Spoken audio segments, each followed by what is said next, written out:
وزیر بلدیات سندھ سعید غنی نے اتوار کے روز شہر کے مختلف علاقوں کا دورہ کیا۔ ہمارے چیف رپورٹر کراچی جاوید محمود ارائیں کی رپورٹ کے مطابق صوبائی وزیر بلدیات سندھ سعید غنی کے ہمراہ اسپیشل سیکرٹری ٹیکنیکل غنی شیخ، پروجیکٹ ڈائریکٹر میگا کراچی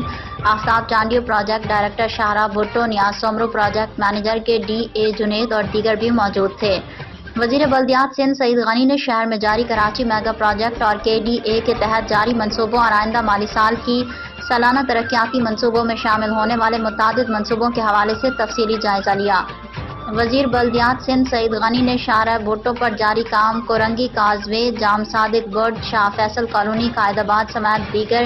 علاقوں کا بھی دورہ کیا، جہاں آئندہ مالی سال کے لیے منصوبوں پر کام شروع کیا جانا ہے۔ اس موقع پر عبدالغنی شیخ، P D Karachi mega project اور پر ڈی سی شاہراہ بھٹو نے صوبائی وزیر کو جاری اور آئندہ مالی سال کے اے ڈی پی میں شامل ہونے والے منصوبوں کی مکمل فیزیبلٹی رپورٹ پیش کی اور ان مقامات پر جا کر تفصیلی بریفنگ دی۔